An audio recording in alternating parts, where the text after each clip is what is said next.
tal? Muy buenas tardes. Los saluda, como ya es una costumbre, Luis Ángel Hurtado. Les agradezco muchísimo que nos estén acompañando en esta serie. Hablemos de comunicación digital. Y el día de hoy, para mí es un gran honor que nos acompañe un especialista en un tema digital que desde mi punto de vista debe de ser discutido y hablado. Le doy la más cordial bienvenida a la maestra Carolina Pacheco, académica de la Facultad de Ciencias Políticas y Sociales, quien el día de hoy va a platicar con nosotros precisamente de temas de violencia de género en el ámbito digital. Carolina, yo te doy la más cordial bienvenida. Un gusto tenerte con nosotros. Muy buena tarde. Muchas gracias, buenas tardes, muchas gracias por la invitación. Perfecto. Maestra, en ese sentido, me gustaría empezar a platicar contigo básicamente con una pregunta básica que en tu modo de experta en el tema me gustaría que platicáramos sobre la ciberviolencia. ¿Qué es la ciberviolencia? Bueno, las ciberviolencias son un conjunto, bueno, es una modalidad, hay que entender que es una modalidad. La violencia ya existe, la violencia contra las mujeres, que es lo que yo estoy analizando, ya existe, ¿no? Tenemos 5 tipos de violencia: violencia física, violencia sexual, violencia económica, patrimonial, y me está faltando una, psicológica, ¿no? Entonces, esta violencia ya existe y se traslada al espacio digital y se agrava en el espacio digital. Entonces, yo estoy nombrando por violencia offline, que sería otro término que yo ocupo, a aquella violencia que surge en la relación entre el espacio social y el espacio digital, ¿no? Utilizamos muchas veces el término ciberviolencia o violencia virtual o violencia digital, ¿no? Se ha desarrollado con respecto al desarrollo también de la tecnología, todos estos conceptos. En particular, la ciberviolencia, por ejemplo, lo utiliza el Parlamento Europeo y utiliza 5 clasificaciones. Violaciones a la privacidad, que tendrían que ver con, por ejemplo, explotación sexual basada en imágenes, cuando a una mujer la graban y estas imágenes de contenido íntimo sexual se suben a internet, ¿no? El voyerismo digital, hay veces que, como le ha ocurrido a estudiantes de la FES Acatlán, que les toman fotos debajo de sus faldas y las suben a internet, esa sería otra. El doxing, que tiene que ver con la búsqueda y manipulación de información, ¿no? La suplantación de la identidad. Pasó con otra chica que yo entrevisté, que su marido le robaba las fotografías. Esto ya hace unos 10 años, no tiene que ser reciente, ¿no? También hay que pensar en ello, no es tan reciente. Lo hacía a través de una USB, se las llevaba a un cibercafé, que era lo más popular entonces, porque no todas las personas teníamos acceso a internet, y ahí suplantaba su identidad en una cuenta falsa. El hackeo de información, ya se refiere al uso de la tecnología para internet, para obtener información de acceso ilegal, ¿no? De forma ilegal. Y bueno, esta sería una primera modalidad, violaciones a la privacidad. Otra sería lo que conocemos como stalkear, ¿no? Me están stalkeando, que me están vigilando de forma digital. El acoso, que es el comportamiento repetido, que tiene que ver con utilizar contenido texto gráfico con el objeto de atemorizar o socavar la autoestima de alguien. Por ejemplo, a una chica le estuvieron acosando año y medio, todos los días le mandaban mensajes insultantes, ¿no? Donde le decían, y amenazas también: te voy a violar, eres una tal, ¿no? Digamos, agresiones verbales. Año y medio. Y si no contestaban, bueno, agredían a sus hermanas. Entonces ella cerraba sus cuentas y agredían a sus familiares durante año y medio. Discurso de odio sexista, que bueno, tiene que ver con compartir contenido violento, que retrata a las mujeres como objetos sexuales u objetivos de violencia. Por ejemplo, a una chica le robaron una foto de Facebook, le pusieron penes y le estuvieron difundiendo, y bueno, la gente la agredía, ¿no? Y bueno, esta sería la cuarta, y la quinta sería aquella violencia directa, aquella que causa un impacto directo en la seguridad física o psicológica o sexual de las personas, ¿no? Por ejemplo, el grooming, que tiene que ver con que alguien se hace pasar con una identidad de adulto para tratar de convencer a una niña, a una menor de edad, de verla en algún lugar para ya con fines de trata, por ejemplo, ¿no? Entonces, estas serían como las 5, sería violencia que tiene que ver con violaciones a la privacidad, el stalkeo, el acoso, el discurso de odio sexista y la violencia directa. Eso diría el Parlamento Europeo, que utiliza este término ciberviolencia, ¿no? Aunque, como te decía, el desarrollo de la tecnología ha traído consigo muchos otros conceptos. Entonces tenemos los ciber, que bueno, es un término que se acuña en los años 80, que tiene que ver con la construcción del ciberespacio, y bueno, ahí surge un manifiesto de independencia del ciberespacio de John Perry Barlow, que bueno, defiende la libertad de expresión, y después en respuesta, Lawrence Lessig le dice, no, espérate, tienes, ¿no?, que acatarte, ese ciberespacio se tiene que acatar, ¿no?, a las regulaciones que ya existen, porque pues, lo primero que se dice es, pues, esta es la panacea, ¿no? Este es el espacio en el cual nos vamos a desarrollar sin límites y este es el espacio en el cual nosotros vamos a hacer. Para el feminismo es como una revolución muy, muy, muy importante la tecnología y también, bueno, ahí surge con ciertos movimientos. Lo que podemos recordar es que en los años 90, por ejemplo, están todos estos movimientos que se conocían como cyberpunk, ¿no? Los cyberpunk, que eran mujeres, por ejemplo, las Venus Matrix, que estaban encabezadas por Francesca da Rimini, Julian Spears, Josephine Starr y Virginia Barrat, que son las pioneras en emplear el término ciberfeminismo. Y después vendrán otras, ¿no?, a acompañar. Este movimiento Venus Matrix es como de los más conocidos y bueno, porque su fuente es como un ciberfeminismo radical, pero hay otros como el ciberfeminismo conservador o el ciberfeminismo social. Entonces, ahí vemos como el empuje de ver el ciberespacio como una posibilidad, al menos para las mujeres, de emancipación. Y bueno, ahí yo tengo toda una crítica también, ¿no?, de como si, bueno, con respecto al espacio digital, porque de pronto están todas estas teorías pesimistas con respecto a la tecnología que se conciben como corrientes distópicas. Después del otro lado hay un conjunto en el otro extremo, de teorías que justo tienen que ver con el ciberfeminismo, que serían muy utópicas, y a mí me gustaría como buscar un espacio intermedio, ¿no? La tecnología no es ni tan positiva para las mujeres, ni tan negativa. Entonces, tenemos que encontrar la forma en la cual bueno, mi postura es una postura desde la teoría crítica feminista, que a partir de precisamente la crítica, el cuestionamiento a las redes y el uso de las mismas, nos permita pues una apropiación que nos beneficie. Maestra, en ese sentido tocas elementos súper fundamentales o de mucho interés.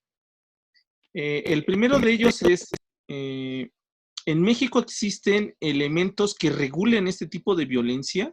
Porque tú acabas de enumerar cinco tipos de violencia, pero realmente todas estas elementos hoy en día están regulados o existen algún tipo de castigo en contra de estos excesos por parte de algunos hombres, por supuesto, en contra de mujeres.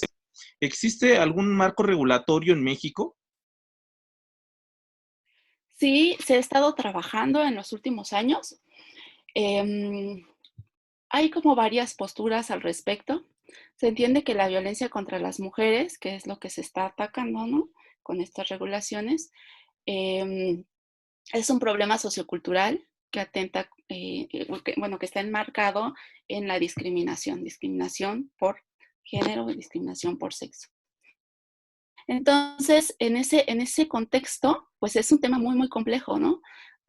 Y se ha buscado una regulación, hay varias, hay varias, por ejemplo, en la Ciudad de México se discutieron 12 iniciativas diferentes, hay varios estados que ya la han aprobado y todas estas regulaciones son distintas y todas estas regulaciones tienen, digamos, bueno, lo que comparten es que se está regulando penalmente, eso en una primera instancia. Y muchas diríamos, sanciones sí, pero de forma penal no. Por ejemplo, esa es mi posición, ¿no? Sí es muy importante que se sancione, como cuando pues se está acosando de manera presencial, ¿no? El espacio digital, como bien decía anteriormente, pues ha buscado también que cumpla ciertas normas y se apegue a los derechos humanos. No es un espacio que solo porque es libre, ¿no?, y solo porque es muy difícil de rastrear, origen, usuario, etcétera, no tendría por qué no cumplir con los derechos humanos. pero muchos diríamos que justo por ser un problema sociocultural, ¿no? De discriminación contra las mujeres, muy, muy complejo, requiere muchas acciones y no solamente las penales. ¿Por qué no penales? A mí me parece que el problema penal, es decir, que además el tipo penal es muy amplio, ¿no? Por difundir, reproducir, tomarlas, videograbar, grabar, fotografiar, o sea, por todas estas acciones te podrían mandar a la cárcel, ¿no? Entonces hay de regulaciones como de 6 a 9 años, ¿no? De cárcel por hacer esto. Y a mí me parece que todas esas acciones son muy diferentes y que tendrían que tener sanciones diferentes. O sea, ¿qué pasa si yo a mí me cae o me llega el pack de mi amigo, mi amiga, porque un amigo está burlando de ella y yo no me doy cuenta y reproduzco ese video? Bueno, ya lo estoy reproduciendo. ¿Y qué tal que mi teléfono lo hace de forma automática? Entonces ya podría tener sanciones por ello. Entonces el tipo es muy amplio, no está como tan claro, las regulaciones son muy, muy heterogéneas, pero son penales, eso me parece como grave. Y también habría que considerar el tipo de delito. Por ejemplo, en el primer caso de violaciones a la privacidad, explotación sexual basada en imágenes, ahí ya hay una cuestión, digamos que tiene que ver con trata, ¿no? Por ejemplo, hay mujeres que yo he entrevistado que las graban drogadas después de una fiesta, las drogan, las violan, las graban. Y una vez que suben los contenidos, los pasan a sitios de pornografía. Ahí ya hay una explotación. Han llegado a sus casas tocando y diciendo, pues yo ya te compré media hora, ¿no? O 2 horas, ¿no? Y entonces ahí hay una cuestión de trata, ya no solamente tiene que ver con las imágenes. Entonces, esa es una cuestión que tiene que ver con una legislación de trata, eso en una primera instancia, ¿no? Donde las penas pueden ir hasta 30 años. Entonces, también que estamos generando dos tipos penales, donde uno tendría una sanción más alta y otro más baja, ¿no? Entonces, no es lo mismo de 3 o de 6 a 9 años por leyes que tienen que ver con contenidos de sexual íntimo, ¿no? Con la difusión de contenido sexual íntimo sin consentimiento que por ley de trata. Pero si lo que yo te digo es, a mí me mandaron un video con un pack, híjole, mandar a la cárcel a todos los que intervinieron en esa difusión, ¿cuáles son las implicaciones de esto, no? ¿Cuáles son los límites y protección de nuestra privacidad? ¿Hasta dónde va a intervenir el Estado? Porque el Estado feliz de intervenir los teléfonos, ¿estás de acuerdo? Entonces, le estamos otorgando una carta abierta al Estado para que precisamente intervenga nuestros teléfonos y ahí, bueno, hay como límites también que tendríamos que proteger, que vigilar. Entonces, sanciones sí, penales no, a mí también me parece, porque no está claro todavía, porque también se está pensando, por otro lado, en una relación uno a uno, ¿no? Por ejemplo, el novio que se enoja y difunde el contenido sexual de su novia, de la novia o de la exnovia, ¿no? Entonces, estamos pensando en ese tipo de comunicación cuando la comunicación es súper compleja, ¿no? En Internet no estamos pensando de uno a uno, sino, por ejemplo, otra chica, lo que pasó en la Facultad de Contabilidad, ¿no? En el laboratorio de la facultad se hackearon, violación a la privacidad, se hackearon cuentas de usuarios y entonces de Facebook. De esas cuentas se buscó el sexting de mujeres, esta práctica sexual que atraviesa la tecnología, ¿no? Y entonces esas fotos y videos se clasificaron en carpetas. Y así hay 120 carpetas identificadas con nombres de usuarios. ¿Quién hackeó las cuentas? ¿Quién subió el contenido? ¿Quién lo difundió? ¿Cómo lo subieron al Drive? ¿No? Porque se compartió en un Drive. ¿Quién mandó ese Drive? Estamos hablando de comunicación uno a uno, uno a muchos, uno a varios, y si eso lo bajaron o lo descargaron, bueno, ¿no? Entonces tendríamos que ver un conjunto, el conjunto de elementos que componen el acto y después ver quiénes son responsables y cómo los vamos a sancionar. Entonces la chica decía que el que tenía las fotografías, que además que pertenecían, una de esas chicas pertenecía a ese caso, ¿no? Y decía, yo se las compartí a mi novio hace 4 años, a su exnovio, 4 años. Él dice que perdió la USB.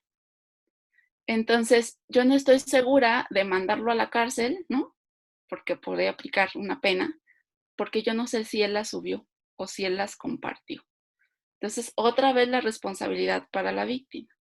Ahora, bueno, también tiene que ver con esta frase cómo se ha construido. Contenido sexual íntimo sin consentimiento, ¿no? Que es la frase como más común en la legislación, a pesar de toda la heterogeneidad, y si son 3 a 6 años o 3 a 9 años de prisión, etcétera. En algunos hasta está regulado el sexting, o sea, porque nos cuesta trabajo entender todavía lo que es la violencia digital. Entonces, ¿cómo está construido? ¿Qué es el contenido? ¿No? Bueno, ahí pues sí hay un conjunto, ¿no?, de características que tienen que ver con cómo hoy se expresa el contenido en las redes. Después, el contenido sexual. ¿Qué es sexual? ¿Qué entendemos por sexual? ¿Un beso es sexual? ¿Un beso entre lesbianas es sexual? Contenido sexual íntimo, que es lo más recóndito, lo que nosotras decimos, ¿no? No vamos a difundirle a casi nadie, ¿no? Pero lo determinamos nosotras. ¿Cómo va a determinar el Estado qué es eso? Sin consentimiento. La palabra consentimiento, por supuesto que está muy criticada desde el feminismo desde los 90, porque precisamente se responsabiliza a la víctima de que demuestre que no dio el consentimiento. No estamos responsabilizando a quien lo comparte, ¿no?, sino otra vez a la víctima buscando que ella demuestre que no dio el consentimiento o la autorización de difundir su información. Entonces, como está construido, también es complicado, ¿no? Ahora, hay una investigación de luchadoras con respecto a las consecuencias de estas leyes y pues sí, hoy tenemos más leyes, pero ya teníamos y no había consecuencias, porque decían, no, no podemos, es la tecnología, ya sabes, las autoridades también, ahí necesitamos otra intervención muy importante. Eh, y ahora que las hay, bueno, ellas encontraron que pues de más de 600 carpetas de investigación abiertas, muy pocos casos, o sea, yo recuerdo que ni el 1%, ni el 10%, o sea, por ponerte un ejemplo, porque era mínimo, ya 5% creo, algo así, llegaban a una sentencia, creo que eran 5 o una cosa así, o el 1%, llegaban a una sentencia y pues eran estados donde ya tenían desde 2017, 2018 regulado. Entonces, eso, tener más leyes se traduce en más justicia. Lo que estamos viendo es que desafortunadamente no. Que el tipo penal nos está ayudando, me parece que tampoco, porque es un sistema saturado, es un sistema que revictimiza, ¿no?, a las mujeres que van a presentar las denuncias, es un sistema lento que puede tomarle esto 1 o 2 años en proceso de investigación, que hay que tomar medidas, que tienen que tener consecuencias, yo diría así. Me parece que debe de haber otras formas, yo no soy abogada, ¿no?, yo estoy estudiando posgrado en Ciencias Políticas y Sociales, pero sí me parece que es muy importante que estas acciones no queden impunes, porque precisamente eso es lo que permite, ¿no?, o la consecuencia de que hoy tengamos a muchos hombres, y esa es otra.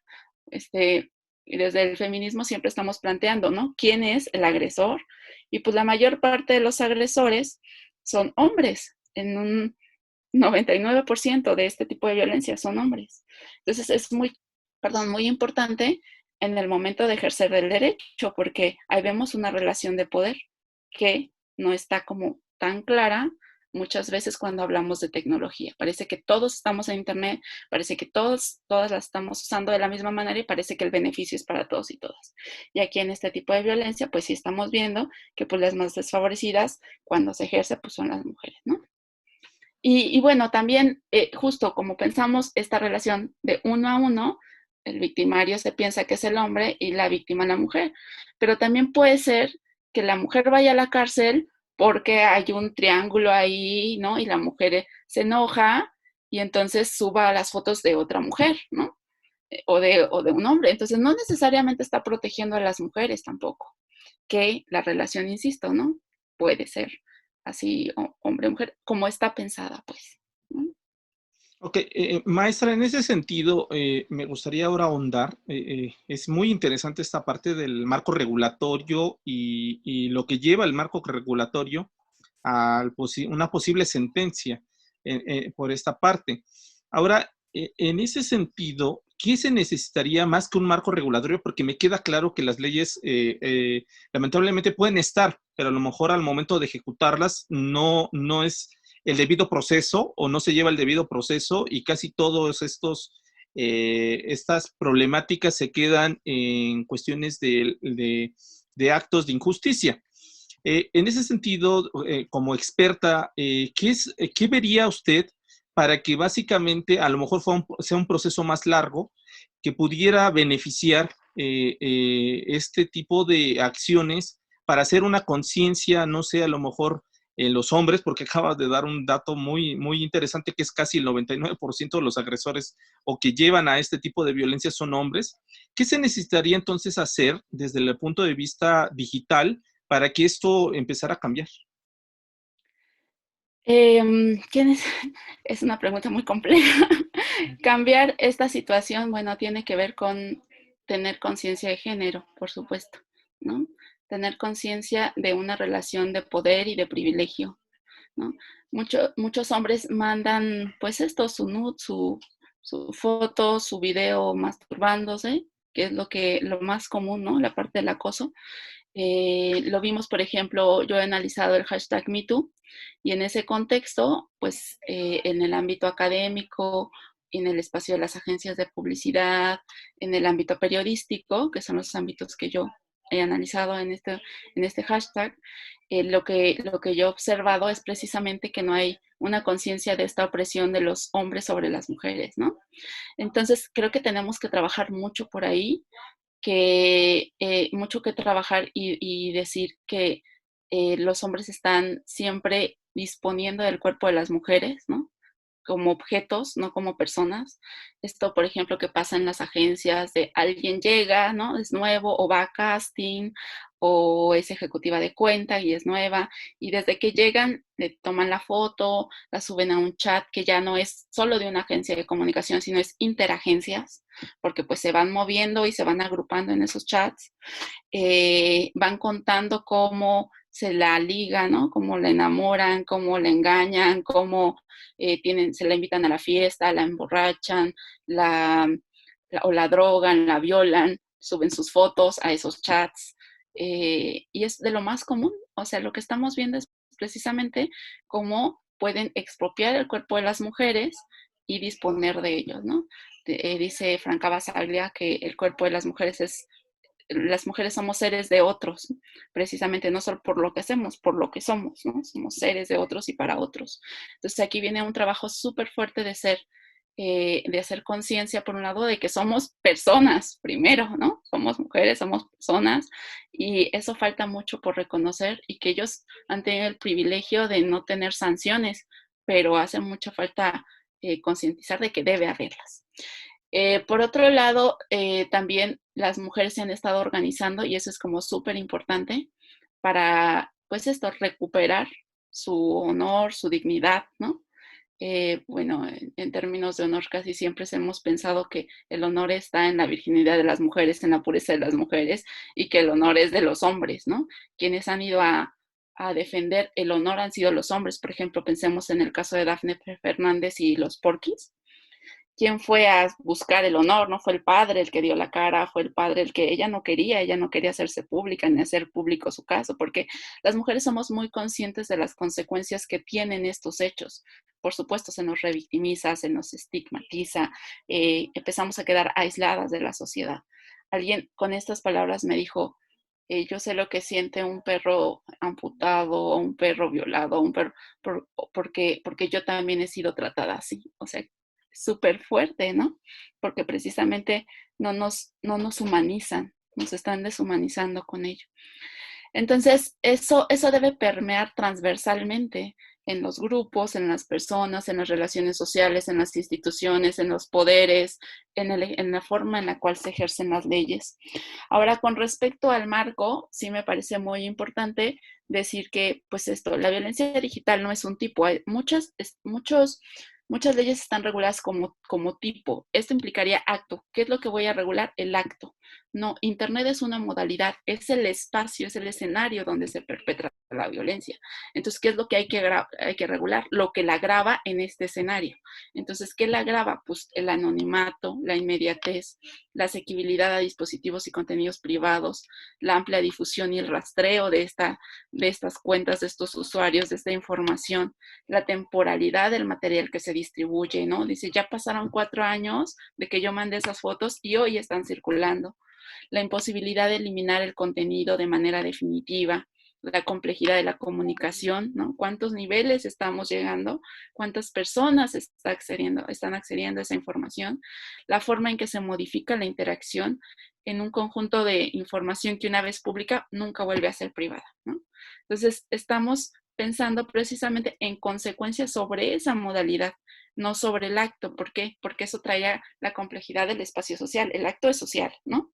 Entonces, también es muy importante, o sea, yo por eso hablaba ya hoy, ¿no? Decíamos, la ciberviolencia ha tenido como todo este recorrido, ciberviolencia, violencia virtual, violencia digital. Hoy hablamos mucho de violencia digital y nos referimos precisamente al contenido íntimo sexual sin consentimiento, y me parece que estamos dejando muchos otros tipos fuera. Entonces, la violencia digital es un conjunto, ¿no? De actos en esta modalidad. Y después, bueno, pues esta conciencia, ¿no? Creo que falta como tener esta noción de que lo que pasa allá adentro está sucediendo afuera. También pensamos muchas veces que este tipo de violencia, como está allá lejos, ¿no? No está afectándonos, y nos afecta. ¿Y por qué no está lejos? Porque mucha de este tipo de violencia se relaciona con un vínculo cercano.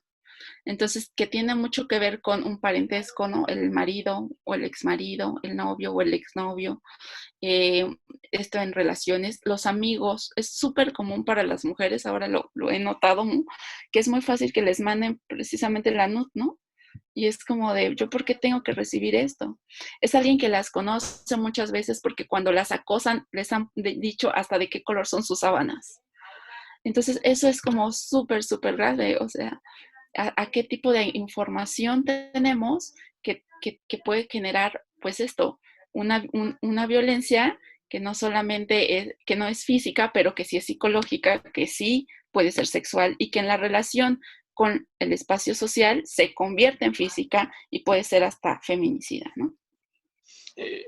Maestra, usted acaba de, bueno, mencionó muchísimas cosas, pero hay un punto que me interesa mucho que habla acerca de la, digamos, propagación pues esta ciberviolencia.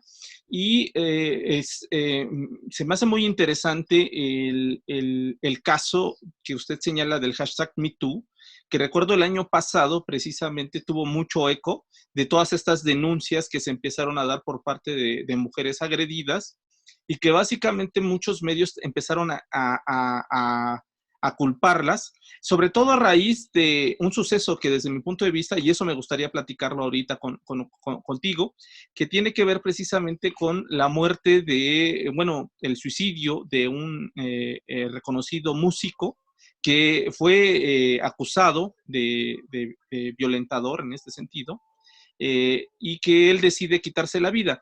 A partir de esto, el movimiento fue duramente criticado porque se les cuestiona en ese momento a las mujeres de que por qué no acudieron al Ministerio Público, que por qué no hicieron su denuncia, por qué lo hacen en el anonimato, porque inclusive yo recuerdo muy bien, muchos medios de comunicación criticaban de que muchas de esas denuncias pudieron haber sido falsas.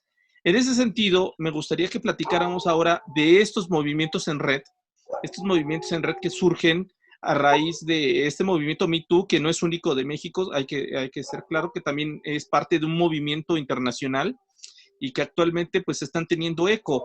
En marzo y en febrero tuvimos movimientos en nuestro país precisamente feministas, y que básicamente buscaban exteriorizar todos estos actos o vulnerabilidades que tú nos comentas. Me gustaría ahora preguntarte, después de todo esto, ¿qué opinión tienes de los movimientos en red feministas? Por supuesto que han sido súper, súper, súper importantes. em, porque ha sido la forma en la que las mujeres han sido protagonistas, no en lo individual, sino en lo colectivo, en su propia voz, de decir, esto me ha pasado, y que ha mostrado cómo la violencia es estructural. No solamente le ha pasado a una, no es una excepción, no solamente le ha pasado en la casa, no solamente con alguien, porque muchas veces pensamos que el agresor es un monstruo que está allá afuera buscándonos, ¿no? No, lo que han venido a decir estos movimientos como el hashtag Mi Primer Acoso, que es con el que yo creo empieza, ¿no? A desatarse esta, esta forma en la cual las mujeres se están expresando que están en descontento por la forma en la que el Estado ha permitido que sean vulnerables, ¿no? Y que hayan violado o violentado todos sus derechos. Porque eso, porque es tolerado y es permitido, ¿no? Entonces, me parece que es muy, muy importante. Yo muchas veces, o al principio de mi investigación pensaba, este tipo de violencia este tipo de manifestaciones son el contexto. Y la propia Marcela Lagarde me decía, son ellas las protagonistas, ¿no? Son ellas quienes están siendo vistas hoy como sujetos políticos que están defendiendo sus propios derechos. Y eso cambia, por supuesto, porque no es algo que esté allá afuera, ¿no? Sino es la posibilidad de que ellas hagan un cambio, una transformación. Y como estos movimientos que han iniciado en redes también han traído consecuencias como salir a las calles y denunciar y exigir a los gobiernos que se respeten sus derechos, sus cuerpos, nuestros espacios, nuestra intimidad, nuestra propia vida. Entonces, también tendríamos que hablar entonces de que es muy importante visualizar que cuando las mujeres, y por ejemplo en el caso del feminismo, expresan esta inconformidad, hay un rompimiento con el discurso hegemónico, ¿no? Todo parecía normal y esto de pronto rompe. Y cuando rompe, viene un contradiscurso, un discurso reactivo, ¿no? Dice Alicia Millares, es un discurso reactivo que trata de mantener nuevamente el orden. Entonces, este orden se vio claramente en el caso que comentas de Armando Vega Gil, ¿no? Entonces, veníamos de identificar, yo identifiqué en ese momento a través de una herramienta que se llama DMI-TCAT, iba recopilando, solo recopila el 1% de hashtag de Twitter, pero digo, es bastante significativo, entonces saber que son muchísimos. Yo recuperé casi 145,000 hashtags del 22 al 30 de marzo. Y en ese periodo se ve, ¿no?, cómo va subiendo el hashtag, pero fallece se suicida el músico y se dispara. Se dispara porque viene una polarización muy fuerte, porque viene un cuestionamiento muy fuerte, porque precisamente frente al rompimiento, ¿no?, viene un discurso para imponer nuevamente la normalidad, ¿no?, el discurso hegemónico. Y se viene a cuestionar precisamente el anonimato. El anonimato se da y es una protección a nivel internacional y estaremos hablando entonces de confidencialidad. Nosotros hemos visto cómo mujeres denuncian y le ponen sobre el nombre, solo el nombre de pila y una inicial, ¿no? Luisa K, por ejemplo, como la víctima. ¿Se está protegiendo qué? La identidad de la víctima. ¿Por qué? Porque estamos hablando de una relación de poder. Es muy empoderador, por supuesto, que muchas mujeres vayan en colectivo y denuncien, pero también es muy injusto decirle, bueno, entonces ven lo individual y haz tu denuncia particular, ¿no? Porque ¿quién las va a proteger en lo individual? ¿Cuáles son sus recursos de todas ellas? ¿Tienen un sistema de apoyo, un acompañamiento, terapia psicológica, abogadas? Es un conjunto de recursos que no cualquiera cuenta con ellos. ¿Cuándo fue la agresión? Las leyes también determinan tiempo para ello. Entonces, por ejemplo, había casos de 22 denuncias sobre un solo agresor que salieron en el hashtag Mi Primer Acoso, sobre el mismo agresor actuando de la misma manera sistemática, pero pues por los años que ya habían pasado, solamente una de esas denuncias pudo ser válida, efectiva en ese momento. Entonces, bueno, también la justicia no ayuda. Creo que en esos casos sí deberían de ampliar el rango de años para que entren en bloque como denuncias colectivas, por ejemplo, o creo que eso es uno de los cambios que podrían hacerse. Em, También, por ejemplo, en el caso del músico, hay otra mujer que ella apenas está viendo en la mañana de ese día, ¿no? El suicidio y escribe que se mate, ¿no? Frente a esa frase, ella es feminista. Y frente a esa frase le llovió, bueno, amenazas, acoso, pero lo más grave que ella sintió fue que publicaron su dirección fiscal.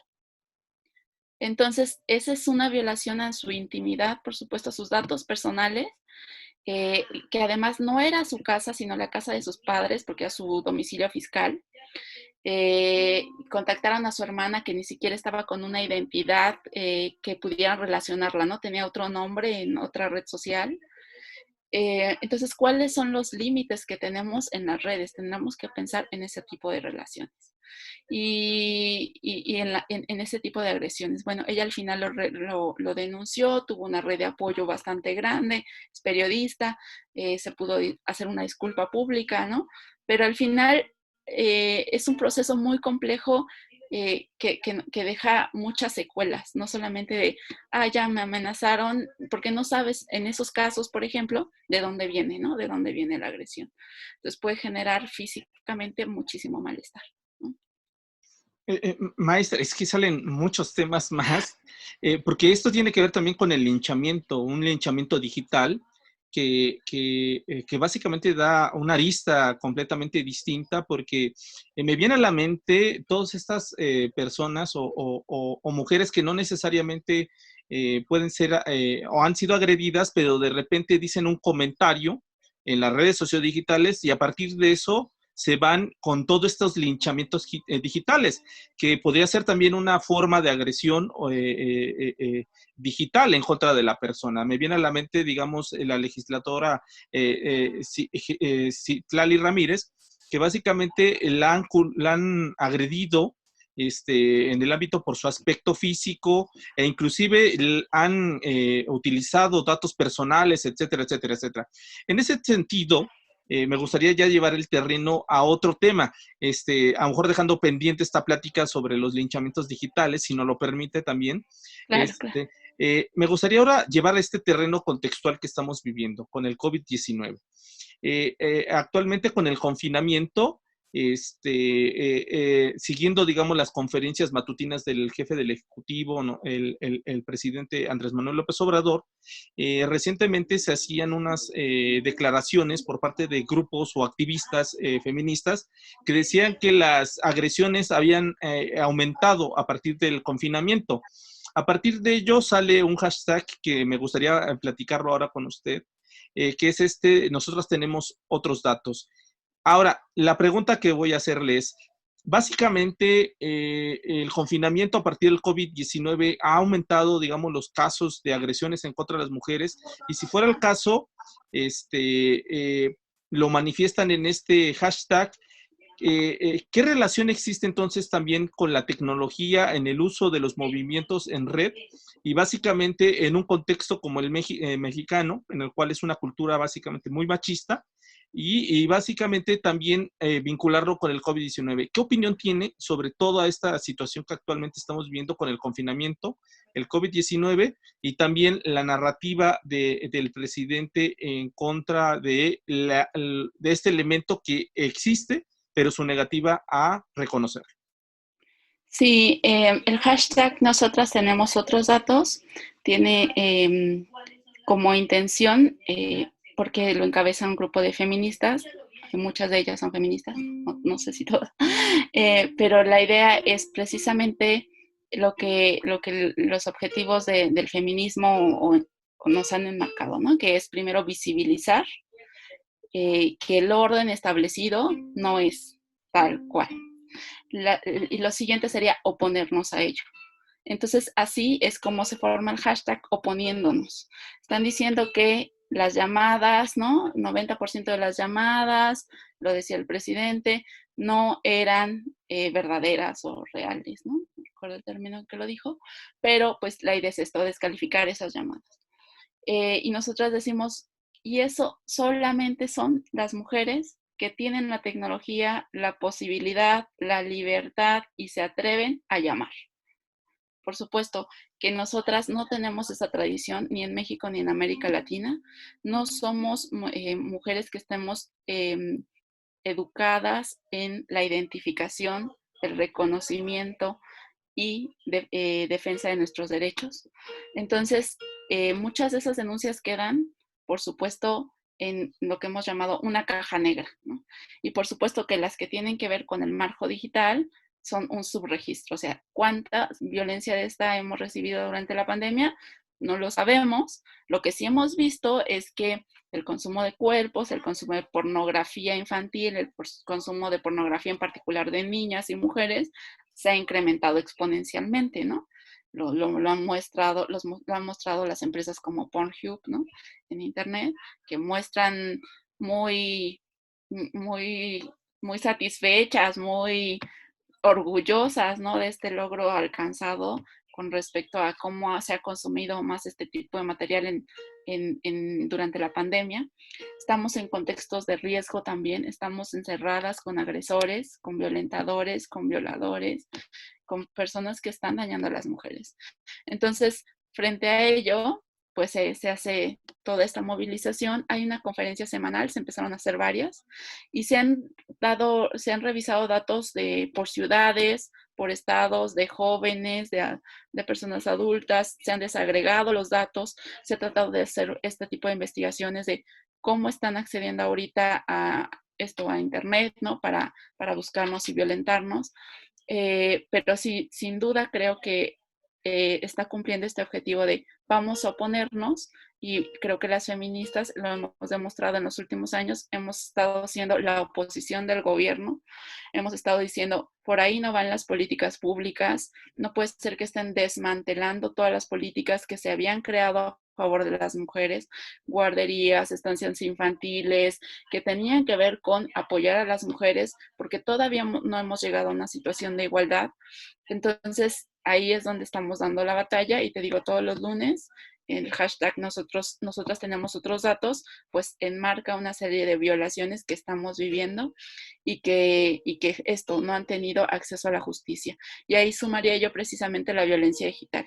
Es increíble que las mujeres estamos buscando vías alternativas, porque que está bien, ¿no? Porque no nos hemos quedado calladas. O sea, ahorita hablábamos del linchamiento y una chica decía, pues yo me puse a investigar quiénes me estaban agrediendo, porque justo lanzó un contenido feminista, se le fueron encima y era alguien, un grupo que ya se llamaba la Horda Patriarcal, que la atacó, que difundió lo que ella había opinado, que se burló de ella, y ella se dio la tarea de buscar, investigar quiénes eran, dónde trabajaban y denunciar en sus trabajos. Y no puede ser que todo esto quede al margen de la ley, ¿no? Tenemos un Estado de Derecho, y es bien peligroso también que las personas estemos buscando justicia por nuestra propia mano, porque el Estado no nos ha brindado las herramientas para hacerlo, ¿no? No nos ha dado este acceso a la justicia, o porque no sabemos pues esto, cómo está operando. Y bueno, lo que sí hemos visto al final es que este desmantelamiento de las políticas, lo que están borrando precisamente es mucho de los logros ya ganados. Entonces, hay que tratar de defender nuestros derechos, exigirlos, porque derecho que no se usa, ya sabemos que se pierde, tiende a perderse. Entonces, hay que tratar de buscarlos y defenderlos. Perfecto, maestra Carolina Pacheco, hay una infinidad de temas, me encantaría seguir platicando. La cuestión del tiempo, pues bueno, se nos ha concluido. Sin embargo, dejo abierta una nueva invitación para poder profundizar más en temas más específicos sobre toda la gran cantidad de temas que el día de hoy nos ofreciste. Te agradezco muchísimo que hayas estado con nosotros en esta serie. Hablemos de comunicación digital y sobre todo hablar de un tema que, vuelvo, repito, es necesario debatir, necesario platicarlo y sobre todo hacer conciencia de ello. Le agradezco muchísimo a la maestra Carolina Pacheco, quien es académica de la Facultad de Ciencias Políticas y Sociales de la UNAM, que haya platicado con nosotros de este tema. Le agradezco muchísimo y que también forma parte del Laboratorio Feminista de Derechos Digitales. A lo mejor en una nueva emisión nos platicas sobre qué hace este laboratorio y te agradezco de antemano y te mando un fuerte abrazo y saludo digital, Carolina. Muchas gracias por conversar sobre estos temas que son muy importantes para las mujeres. Les mando muchos abrazos a todas, a todas. Gracias, pues bueno, se nos acabó el tiempo. Nuevamente les agradezco muchísimo. Como ya es una costumbre, los saluda Luis Ángel Hurtado y les deseo que nos acompañen en la siguiente emisión de Hablemos de Comunicación Digital. Que tengan muy buena tarde.